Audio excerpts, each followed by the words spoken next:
Hare Rama, Hare Rama,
Om Vishnu Padaya Krishna Prestaya Bhutale Shrimate Bhakti Vedanta Swami Nityananda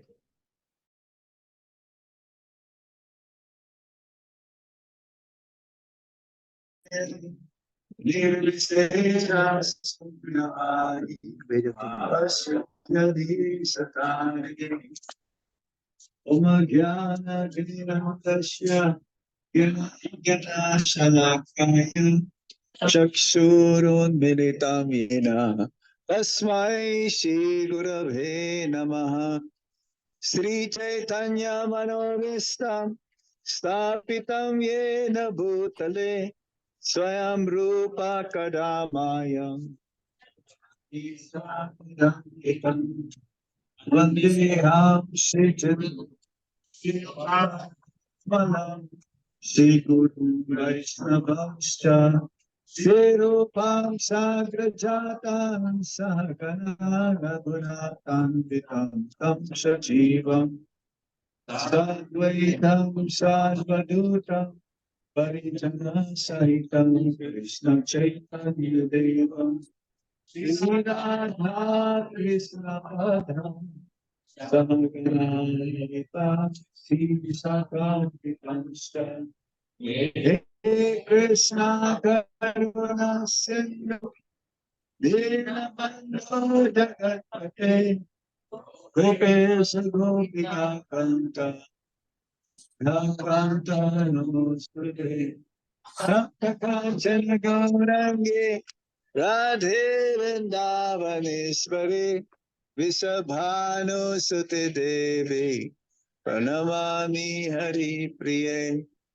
Vancha Kalpatarubhyasya Kripa Sindhubhya Evacha Patitanang Pavanebhyo Vaishnavebhyo Namo Namaha Jai Sri Krishna Chaitanya Prabhu Nityananda Sri Advaita Gadadhar Shiva Sadi Gaura Bhaktavinda Hare Krishna Krishna Krishna Hare Hare Hare Rama Rama Rama Hare Hare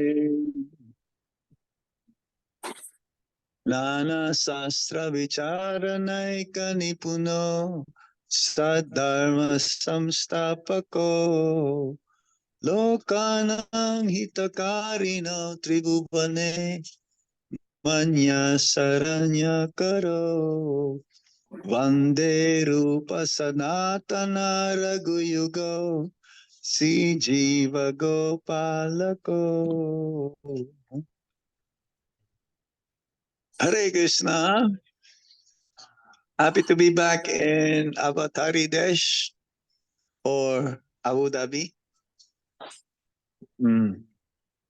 So this evening, I chose to read from Srila Prabhupada's book, which is another like compilation coming from his Nectar of Devotion, the rendition of the Bhakti Rasamrita Sindhu, originally written by Srila Rupa Goswami. So this book is like a small book taken from the Nectar of Devotion, entitled The Art of Eternal Love, which is part of the Nectar of Devotion. Few chapters there. And the first chapter is entitled, I believe this is the first chapter. What is Bhakti? Huh? Yes. Let's see what Srila Prabhupada says. Yes. Bhakti is a Sanskrit word, right? So let's see what Prabhupada says. And as we read along, we will try to explain a little bit further for our own understanding. Even though Srila Prabhupada's words, or when he writes, it's very easy to understand. It's meant for everyone, general layman, all the people, even children can understand. Okay? So that's what we're going to do. Bhakti means devotional service. So devotional service. Now we have to understand what is devotional service. Every service has some attractive feature that drives the servitor progressively and on. As Srila Prabhupada says in the Bhagavad Gita, that everyone serves somebody, another person. Even the king of this kingdom or this emirates, he serves the people, right? He's the leader, but he is a servant leader. That's a real leader. Even the leader, or even the prime minister of India serves the whole country, over 1 billion people. He wanted to make sure that everyone is happy, living the way a happy person should be. protected, he's protecting them. So every service has some attractive feature that drives the servitor progressively on and on. Every one of us within this world is perpetually engaged in some sort of service. And the impetus for such service is the pleasure we derive from it. So we serve somebody. Prabhupada says in the Bhagavad Gita, Mr. A serves Mr. B. Yeah, you read that in the introduction. Mr. B serves Mr. C. Mr. C serves Mr. D. And when we do service, there must be some happiness, or we serve somebody because of money. Yes, no one works in this world if you knew that you are not going to be paid. You will work against your will. You will work, oh no, what kind of work is this? I'm not going to get paid. You probably will stop working. So in a sense, you work and you knew that in the end you'll get some salary or pay that will make you happy. Hmm. So without pleasure deriving from the service that one is doing, he will not continue. Yes? Driven by affection for his wife and children, a family man works day and night. Is that true? Or the wife will work. And in America, the wife will also work, both husband and wife. I don't know in UAE, both husband and wife works also. Many times, yes, very often. A philanthropist works in the same way for love of the greater family, and a nationalist for the cause of his country and countrymen. That force which drives the philanthropist, the householder, and the nationalist is called rasa, or a kind of mellow relationship whose taste is very sweet. Yes, rasa means mellow or taste. Rasa in the Nectar of Devotion, it says that there are five major rasas that one can have with Lord Krishna. Each and every one of us has a relationship, unique relationship with Lord Krishna. Lord Krishna being the supreme absolute truth, is the supreme enjoyer. Hmm. We are the enjoyed. But when the servant, the real servant, he serves the master and without expecting anything in return. And the main purpose of the servant is just to please, give pleasure to the master. Automatically, the servant becomes happy. In the conditioned state, again, in the material world, a person will serve the master to make him happy also, but he's expecting something in return. So there is no real rasa there, no sweet taste, because you're expecting, and if you become disappointed, then there is no sweet taste, there is no relationship. Bhakti rasa is a mellow, different from the ordinary rasa enjoyed by mundane workers. Just like here, uh, Jai Keshava Prabhu, he brought me a few times to the working field where many of the devotees or practicing Krishna consciousness are there, living like very meager. Maybe the same size of this room, but there'll be 20 people. Oh, they're here? So, yeah, I've been to that, what do you call it? Labor camp, right? Labor camp. And but they're happy. Why? Because they are chanting and they offer their food to Krishna. But the rest, 99% of the labor camp, they look very unhappy. And Jai Kesava brought me, I don't know, many times, three, four times. We go to those places. So in the mundane world, the rasa, there's still some rasa, but it's not as sweet, not as relishable. Mundane workers labor very hard day and night in order to relish a certain kind of rasa that is understood as sense gratification. Yeah, it's a very hard, very difficult world. People work so hard for a little bit of enjoyment. As Prabhupada says, in the end of the night or at the end of the day, they'll go home just for, again, some sleep. And also, if they have a wife, then to enjoy with the wife. But then they work hard like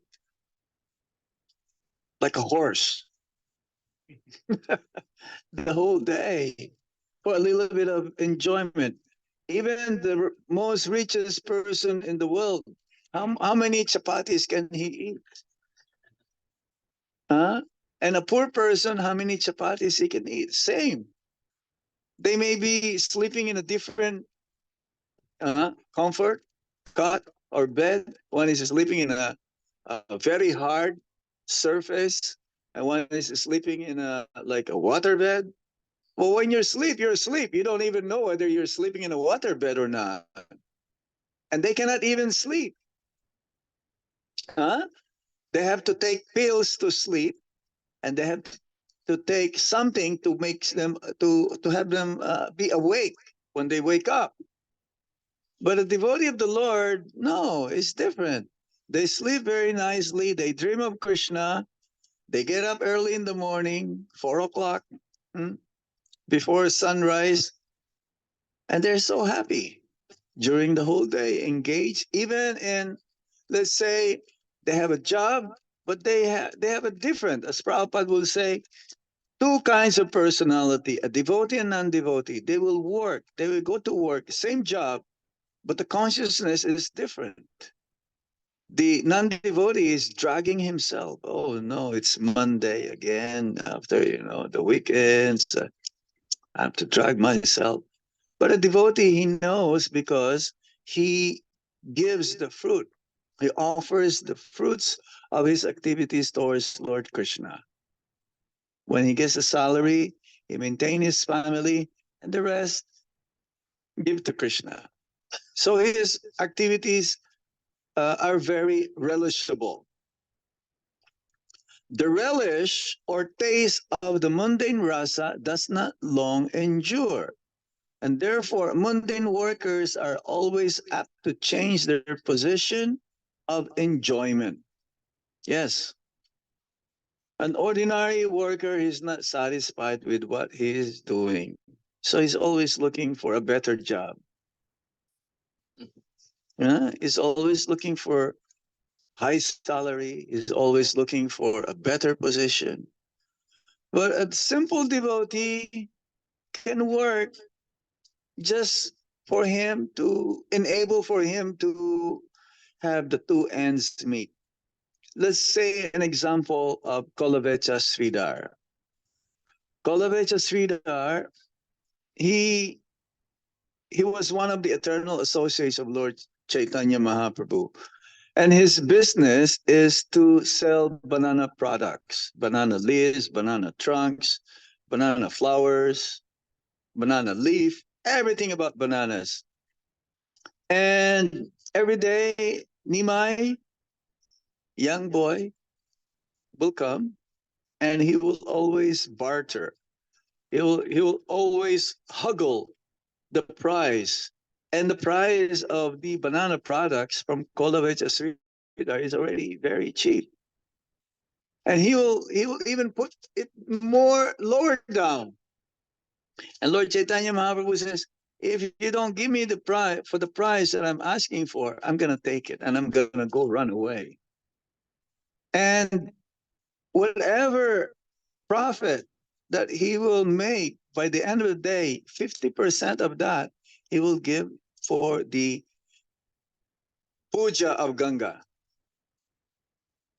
How much more? And he will live in a hut where there is no roof. He will have his lota beaten up, so many, so many indented, that when Lord Chaitanya Mahaprabhu later on, when he was doing Sankirtan, he became thirsty and somehow or other he came to the place of Kolaveja Sridhar and he asked for some water. Then he found this lota which is like really beaten up.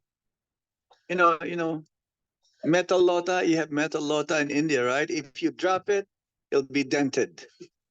And he's been dropped many, many times. And he says, I want to drink some water. So, no, no, no, no, my dear Lord, please don't drink that lota. No, no, no. And when he tasted the water from there, full of nectar, tastes like nectar. So, Olavecha is so happy. He's just all day long, he's chanting. Even all night long, he was chanting. And the neighbors, they think that he's very hungry, that he's always looking for food. So, yes, the relish. The rasa, mundane rasa, does not endure. It's temporary. Unlike the rasa that one derives when we serve the Supreme Lord, is relishable and it is eternal. A businessman is not satisfied by working the whole week. Therefore, wanting a change for the weekend, he goes to a place where he tries to forget his business activities.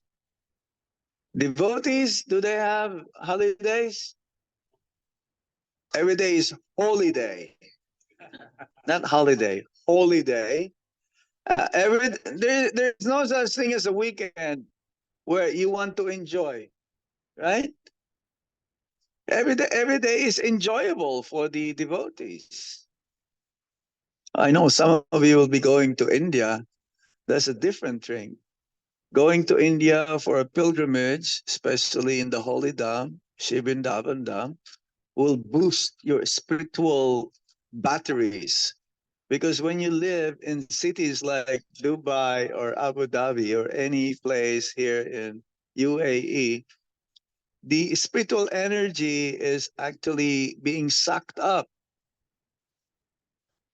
by the environment. So many, it's a very fast moving. It's like we were driving here, and so Gokul Prabhu and I driving here. So many people, they're driving along the highway. So they have rasa also, mundane rasa. That's why they're driving. And every day they have to drive. So many times, so many hours, but it is dry. So, because many of you or most of you also work in the working place, so the association there is not very conducive in spiritual life. Some of you will be invited for a business transaction, five-star hotel, and then they will be drinking and eating non-vegetarian food. So if you're not so strong, you'll be sucked in. So you have to keep yourself strong, isn't it? So going to places like uh, the Holy Dam that will replenish the spiritual energy that was being sucked up, sucked in by being here in the big city. That's why Prabhupada says at least once a year you should go for the festival or for Purnima in Mayapur as well, or in Vrindavan, both. Then, after the weekend is spent in forgetfulness, he again changes his position and resumes his actual business activities. Material engagement means accepting a particular status for some time and then changing it. This position of changing back and forth is technically known as Boga Tyaga. Boga Tyaga means a position of alternating sense enjoyment and renunciation, which means it's not really renunciation because you cannot mix together sense enjoyment and being renounced. Either you are enjoying without being renounced, or you are renounced and not enjoying. You cannot mix both. So Boga Tyaga. Prabhupada gave an example of Boga Tyaga. It's like the monkeys in Vrindavan. They don't wear any clothes, so they renounce. But they have monkey girlfriends in each tree. So that is sense enjoyment. So they don't wear clothes like some sadhus in India, the Naga Babas. Yeah, they walk naked and they don't care. They're like as if they're like liberated, you may say. You go to Kumbh Mela, there's a lot of them. They don't wear anything. They have long locks of hair. You will only see them during Kumbh Mela, but after that, they will go to the Himalayas and perform their tapasya. So, in a sense, they are renunciates. They are renounced. A living entity cannot already or steadily remain either in sense enjoyment or in renunciation. You cannot be both. Change is going on perpetually, and we cannot be happy in either state because of our eternal constitutional position. Sense gratification does not endure for long, and it is therefore called chapala sukha or flickering happiness. So the happiness in the material world compared to the spiritual happiness is like a drop in the ocean, a drop of water, or no, a drop of water in the desert. In the desert, camel can go on for weeks without water, but for men, no. And what is a drop of water in the desert? Will it quench your thirst? No way. Better not have any one drop because that will make you more thirsty. Huh? So material happiness is compared to this one drop of water in the desert.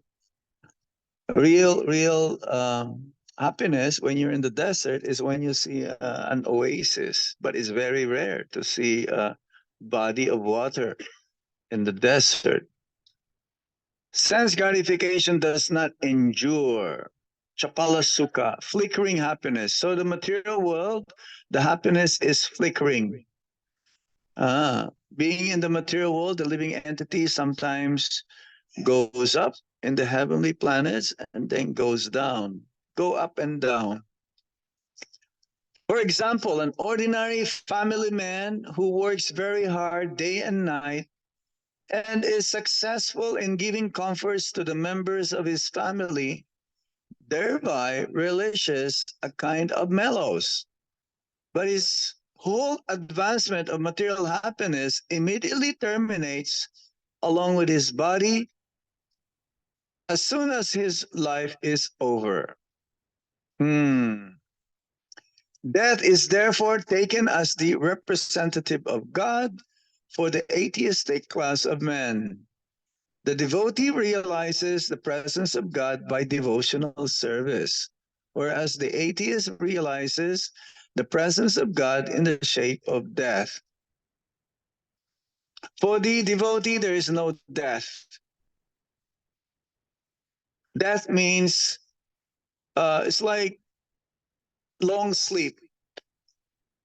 When you go to sleep, that is like death. When you go to sleep at night, we don't know where we are. Sometimes, I go to a different place and I will nod off. Then when I woke up, I cannot even figure out where was I. It's very difficult.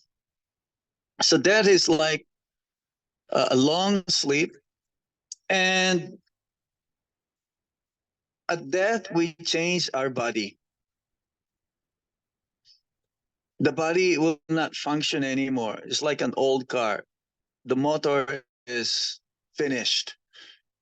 You need a new body. Now, the body that one takes depends on one's karma or activities that he performed during his lifetime.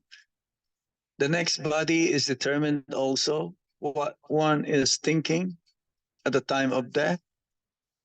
Hmm? A devotee, because he's always thinking of Krishna, a devotee, because he's always thinking of serving Lord Krishna, therefore, his next life continues on. He will take another body that will continue his service or to think of Krishna continuously. But for the materialists, because they have so many desires to be fulfilled, according to the scriptures, there are 8,400,000 species of life. So there are also as many desires one can have to fulfill that, then one will take that specific form, species of body in order to fulfill that desire. How many? 8,400,000. The aquatics, the insects, the reptiles, the birds, the mammals, the plants, the trees, birds, and so on. So it depends. That's why it says in the Bhagavad Gita, Yam yam bhapi smaran bhavam chajante ante kalevaram. Whatever one thinks at the time of death, that he will attain. So if we are thinking of Krishna at the time of death, where do we go? With Krishna. Even to attain Vaikuntha is very, very fortunate. One becomes fortunate. What to say of Krishna Loka? Parikshit Maharaj attained Krishna Loka. We were reading from the first canto of the Srimad Bhagavatam this morning, 19th chapter, where the appearance of Sukadev Goswami happened. So many sages, saints, even demigods, yogis, munis, they were there because they knew that Srimad Bhagavatam will be spoken. So on the pretext that they said, oh, we're just here for a pilgrim. But actually, they knew that Parikshit Maharaj is not an ordinary soul, a liberated soul. And therefore, he had two questions. What is the duty of the man? Or what is the duty of a person throughout his life? That's one. And the other question is, what is the duty of a person who is about to die? Two questions. But the second question is more important because we don't know when are we going to die. Oh, just like Parikshit Maharaj, we will also die in 7 days. Either Monday, Tuesday, Wednesday, Thursday, Friday, Saturday, or Sunday.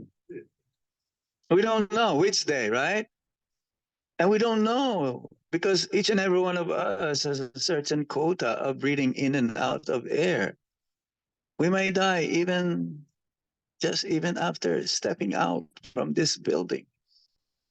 One can have a heart attack while sleeping.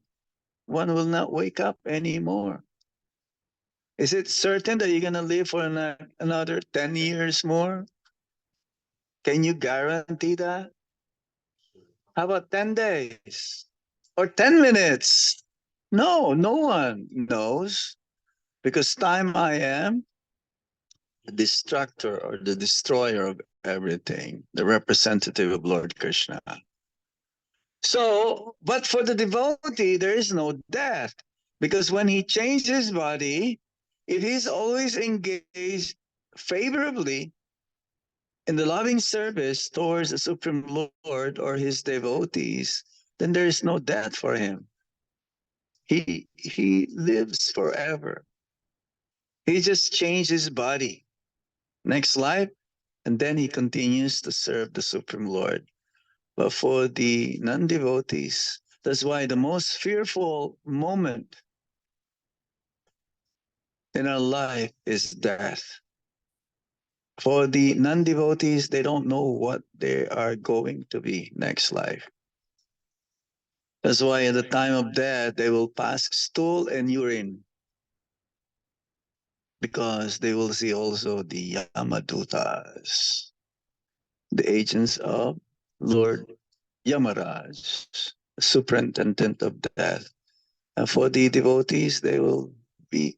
I've seen a lot of devotees leaving their bodies in Vrindavan, and I don't see any fear in their faces. They have this sweet smile in their faces, very peaceful, very shanti, while hearing the holy name of the Lord from the lips of the devotees surrounding them. We pray that we also be in that kind of condition at the time of death. But who knows? No guarantee, isn't it? Especially if one leaves one's body in the holy dham, like your mother is there, right? Guaranteed they'll go back home, back to Godhead. Anyone who leaves one's body in the holy dham, guarantees one goes back to Godhead. Anyone who leaves one's body surrounded by devotees, whether you are in Abu Dhabi or in Dubai, you go back home, back to Godhead as well. Krishna will make arrangement for us if we are serious, if we are sincere in our rendering of service towards the Supreme Lord. At death, everything is finished. And one has to begin a new chapter of life in a new situation, perhaps higher or lower than the last one.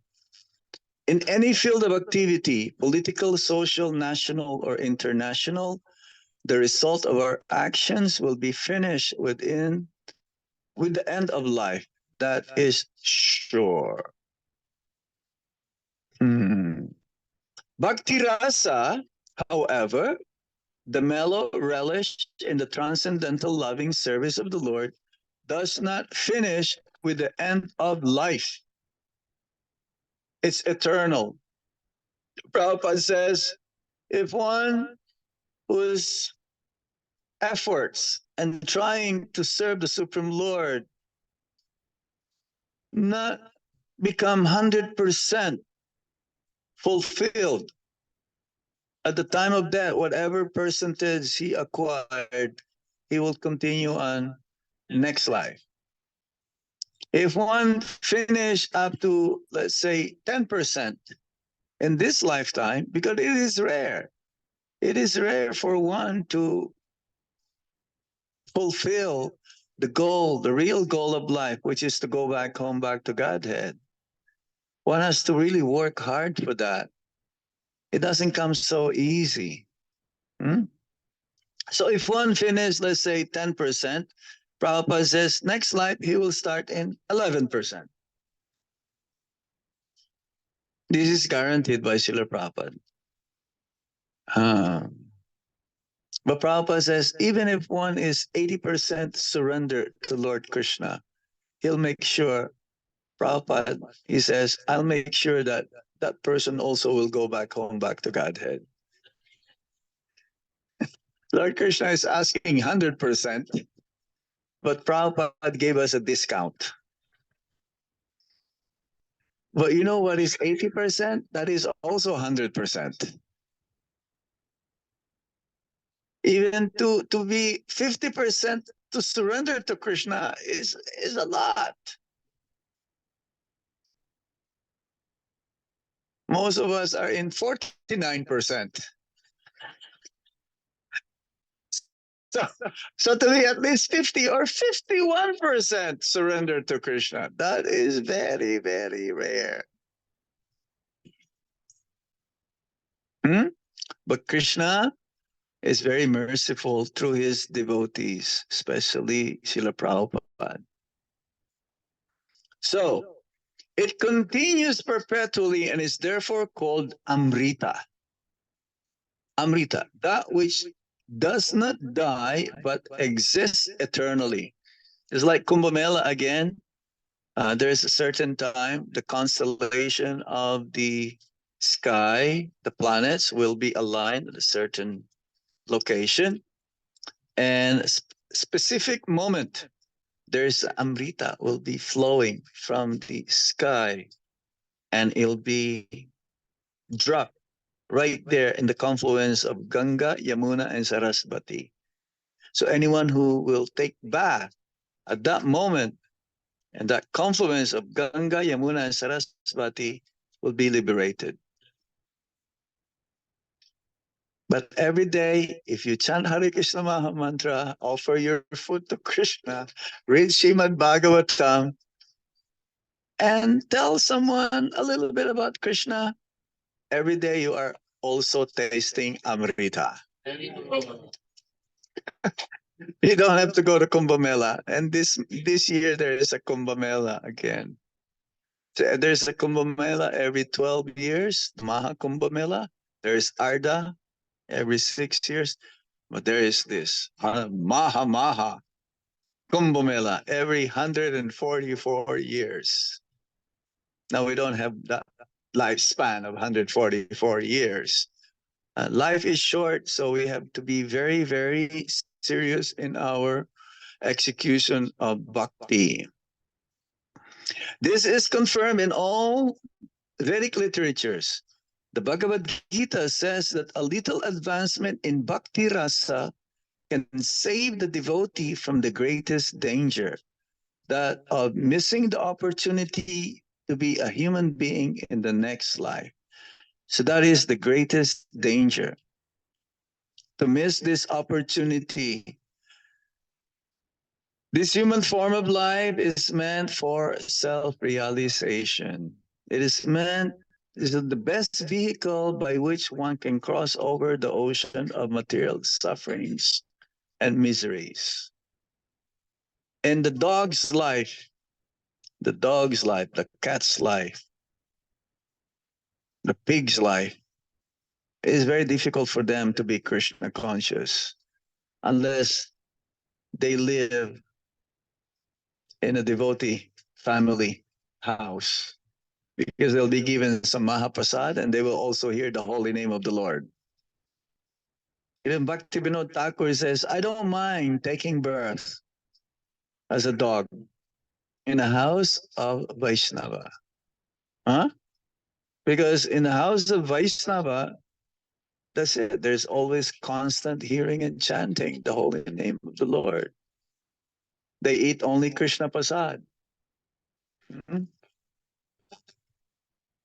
And therefore, they're very, very fortunate, even though they're in the lower species of life. But for us, the guarantee, if we don't take Krishna consciousness seriously, then we may take birth in the lower species of life before we come back again to the higher or this human form of life. The rasas derive from our feelings in social life, in family life, or in the greater family life of altruism, philanthropy, nationalism, socialism, communism, etc., do not guarantee that one's next life will be as a human being. But Prabhupada says, anyone who have honored Mahaprasad guaranteed that one will take birth as a human life again. That's why everyone says, hey, I want Mahaprasad. Where is the Mahaprasad?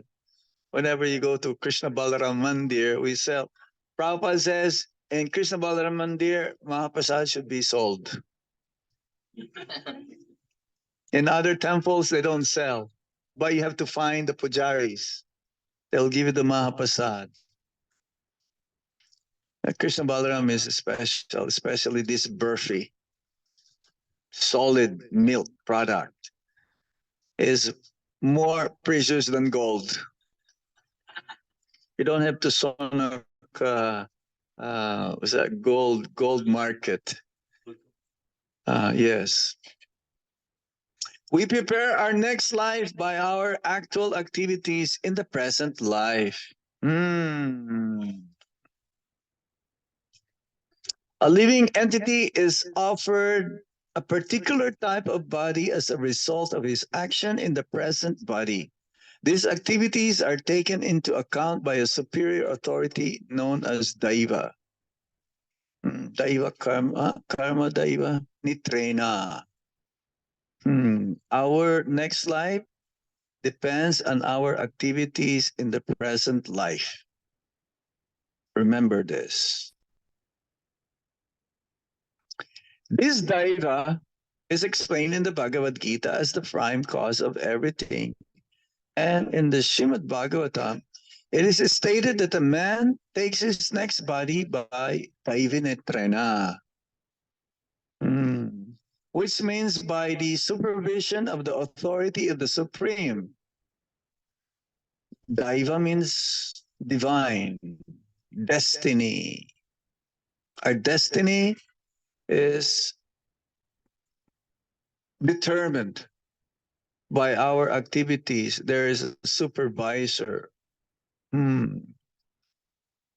It's like it says, Chitragupta is the secretary of Yamaraj, and he's the one who records everything, all of our activities.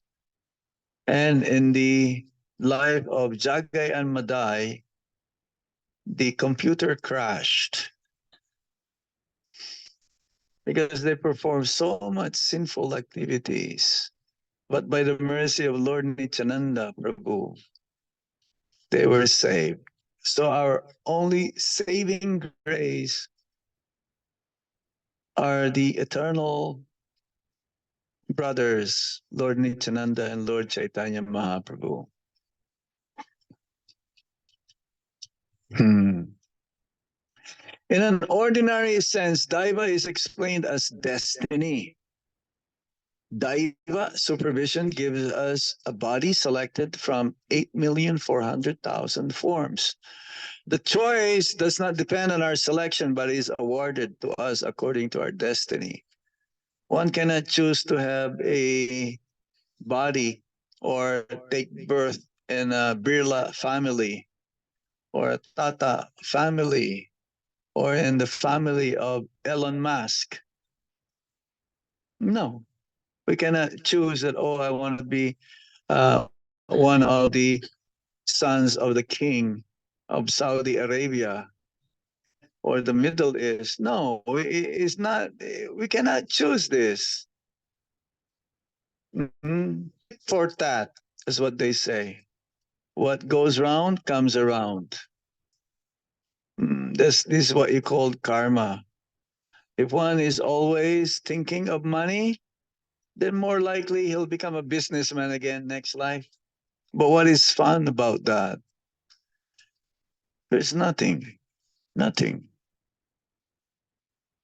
So, if our body at present is engaged in the activities of Krishna consciousness, then it is guaranteed that we will have at least a human body in our next life. A human being engaged in Krishna consciousness, even if unable to complete the course of Bhakti Yoga, takes birth in the higher divisions of human society so that he can automatically further his advancement in Krishna consciousness. Therefore, all bona fide activities in Krishna consciousness are amrita or permanent. This is the subject matter of the nectar of devotion. So that's the meaning of bhakti. You have any question? or comments? It'll be a different topic next one. But for now, we'll open for some questions or comments.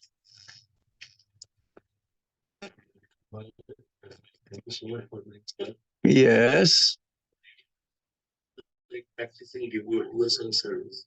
Mm. But giving the dates, What about if one is practicing devotional service, usually during the body. but accidentally during leaving the body, his thought is not on Krishna and something else? What is the risk if we eventually get the human body? Yeah. Yeah. This is Krishna will make up what the difference says. I preserve what they have and I provide what they lack. Yeah. Oh. We're not finished. So you have to raise your hand and just 1 second. We have to clarify what he says because I don't think everyone can understand immediately what I said. See, that's why in Krishna consciousness there is no loss or there's no loss or diminution. This is the mystery of bhakti. Mundane wise, you try to finish something and you're even 98% finished. It's not successful. Let's say you're in your fourth year in university and you miss the exam, the final exam. What's going to happen to you? You have to go back again, right? To the first semester. You have to repeat the whole year. But in bhakti, no. This is the mercy of the Lord. He guarantees that whatever effort, whatever endeavor that we try is always going to be there. Prabhupada says Krishna has a book, a small book, a black book. And he takes notes, everything that we're doing.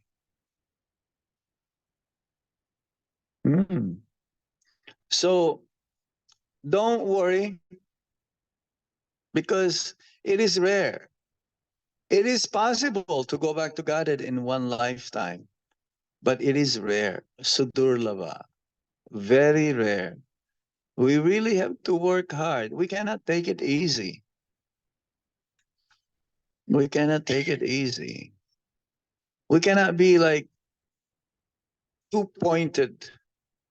We have to be one pointed attention. Focus. Focus is needed here. It's like Prabhupada gave an example. If you're shaving and a little bit of inattentiveness, you'll get a cut. You may have a nice shaved face, but there's a little cut there.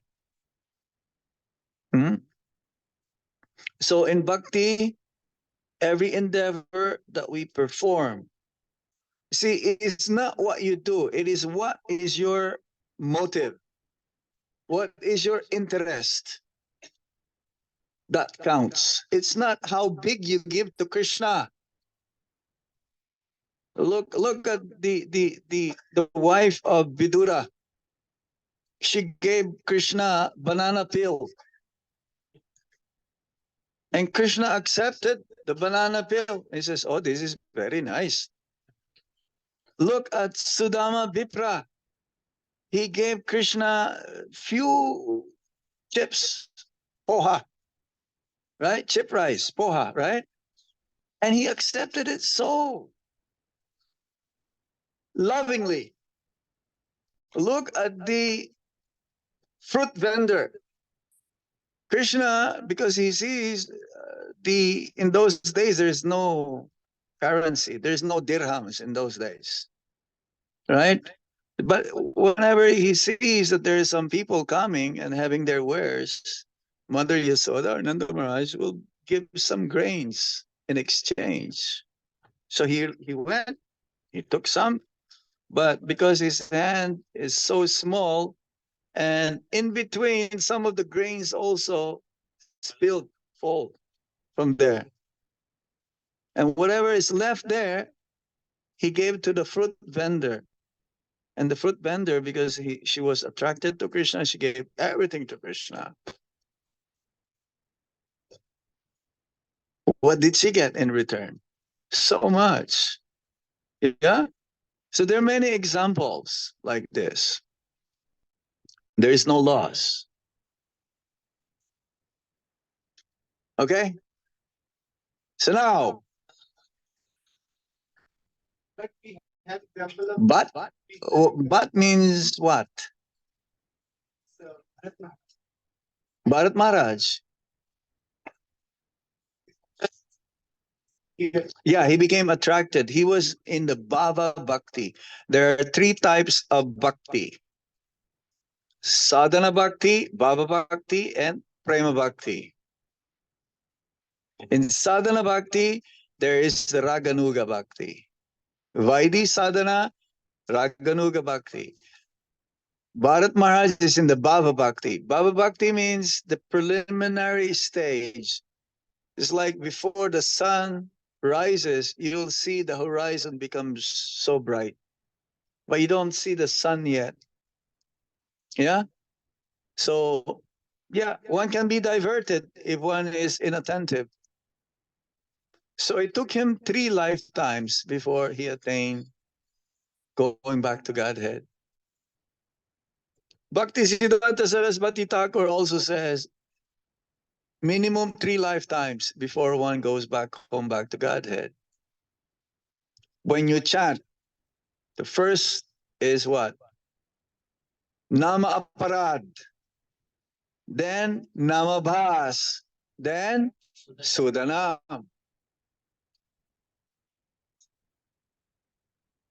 At least 3 times. But if every lifetime we are in the Nama Aparad, chanting offensively, inattentively, criticizing devotees, how many lifetimes will that be? Even 1,000,000 lifetimes is good. It's like there's one devotee of Lord Chaitanya Mahaprabhu.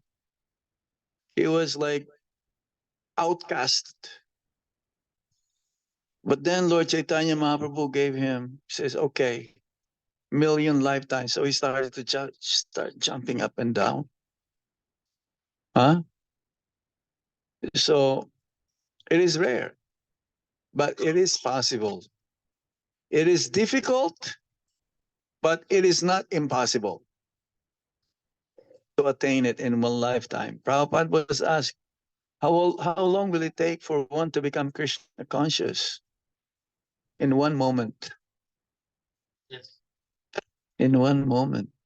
But this is very rare because of our conditioning from the past. We have to burn that karma. We have to really chant properly, attentively. And when there is a time that you realize that your chanting is not proper, is inattentive, that is the time to stop some of your activities, not all of your activities, but some of your activities, to put in some quality time for chanting.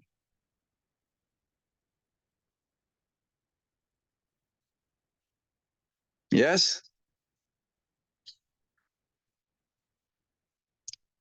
Hare Krishna. Jai. For devotee, will Lord to remember For a devotee? Lord help to remember Lord at the time of death. Yes. Yes. And even those, see, Krishna, he feel obliged to his devotees. Even a very small endeavor, effort, Krishna purifies the heart of the devotee in that way. Many stories. I've been talking about the story of Kubja, the hunchback. It's a very unique story in the Krishna book. She wanted to enjoy with Lord Krishna. Krishna fulfilled that, but she became purified of her lusty desire to enjoy Lord Krishna. So sarvakama, akama sarvakama va moksha kama udaradi tibrena bhakti yogena tayachet. Yes. So whether one has a desire, a little desire, or so much desire, even moksha, just worship Lord Krishna.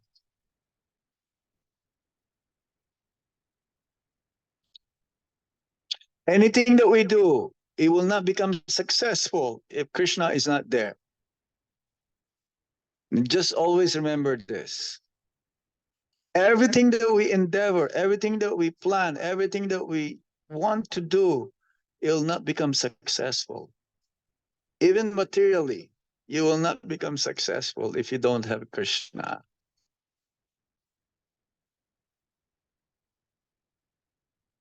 Krishna is the main center. Prabhupada says there's so many kinds of yoga, but you have to add Krishna. Then one will become successful.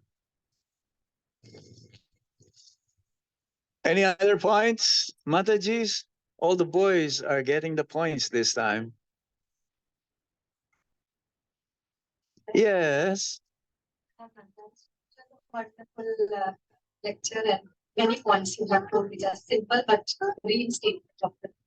Mm-hmm. In the beginning, you said that devotee and non-devotee they do the same action but with different consciousness. Yes. Mm-hmm. We say we are in Krishna consciousness, we are in Puri, but still I drag myself to the job on Monday. So I want to know why.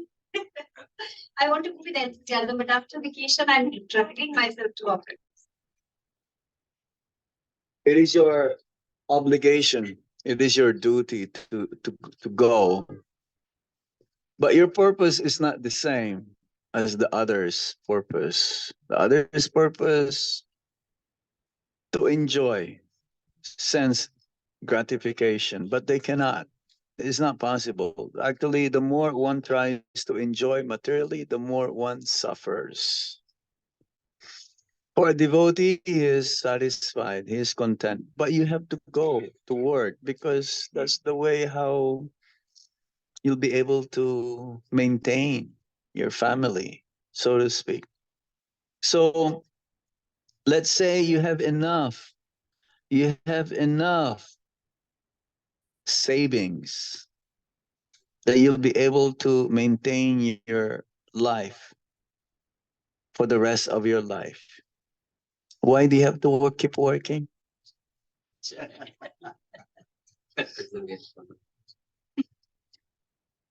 There is never enough.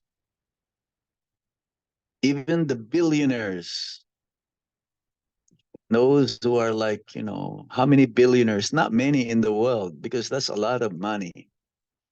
But why is it they still keep working? Because they're thinking, oh, for my granddaughter or for my grandson. Forget about that. One should think for oneself now. Once you come to a certain age, that's it. It's not overtime, it's time over.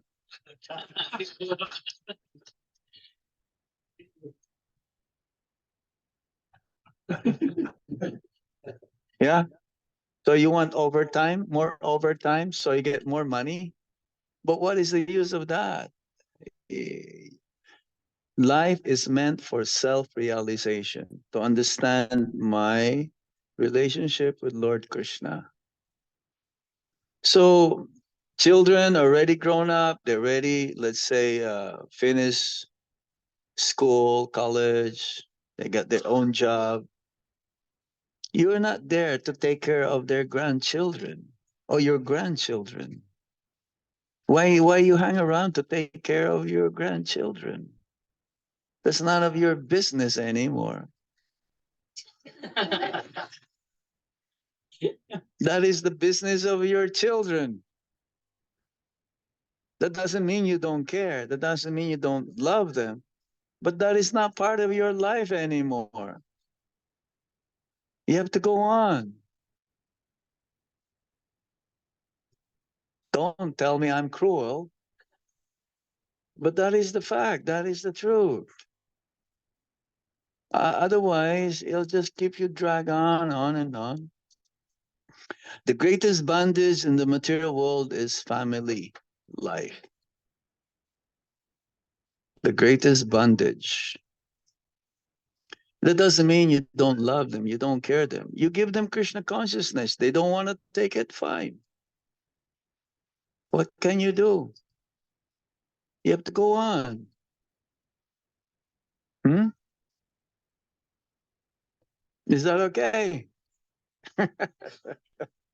Yes? Thank you for your answer. You said, Maharaj, the impetus of service is the pleasure we derive out of. Yeah, everything, for everything.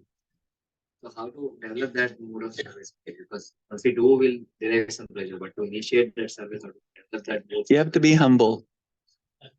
Humility must be there. Serve. You cannot serve without being humble. Along with the serving is the humility of the person who is serving. He knows his position. To be a servant, no one wants to serve unless they have money. In bhakti, money doesn't work. It's one's humility that works.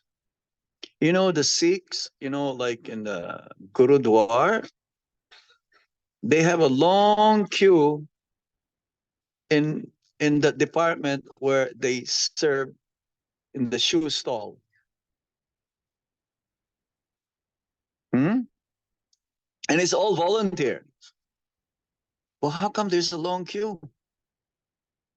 Because they know that when you serve, you get so much happiness, so much bliss. When you serve prasad, you feel full. You don't even want to eat anymore. You're so full that after serving, you're happy. That is the rasa. That is the mellow. And you cannot serve if you're humble. Yes? You can say, hey, I'm a good server, see? I'm serving everyone here. No, you cannot be like that. Isn't it? You bow down, actually. Have you seen a servers like serving like this? No, it's always like this. Yeah? Bowing down. That's a sign of humility. Okay? Okay, one or two last questions. You have a question? Yes.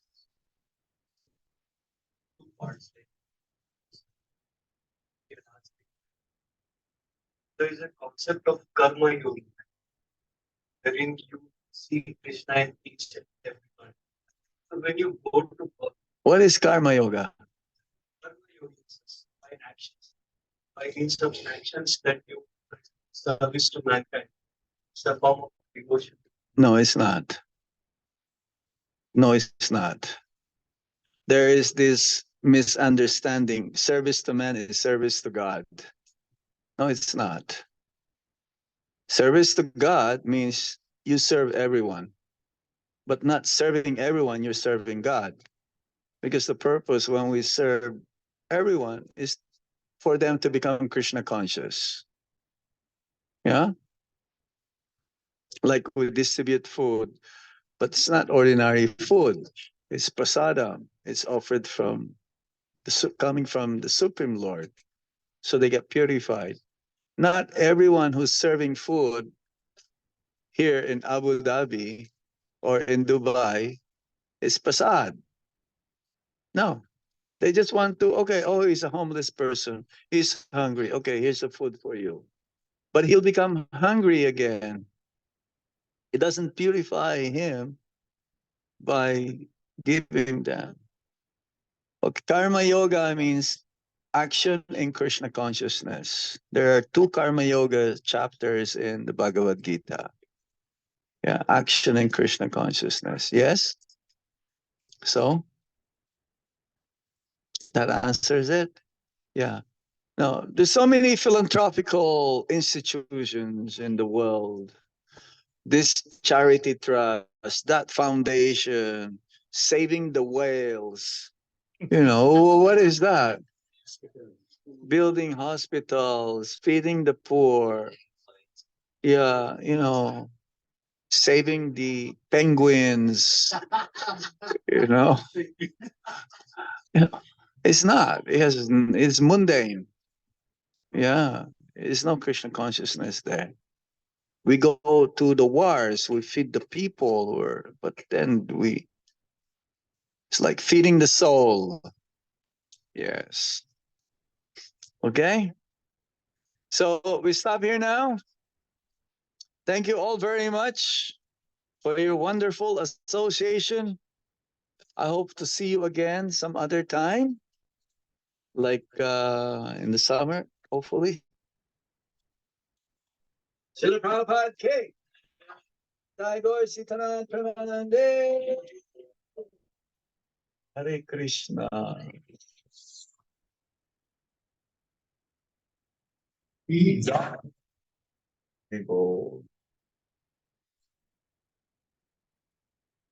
From Maharaj.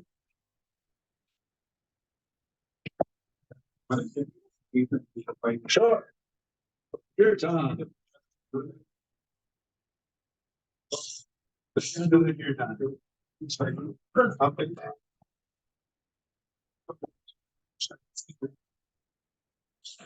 my good inside.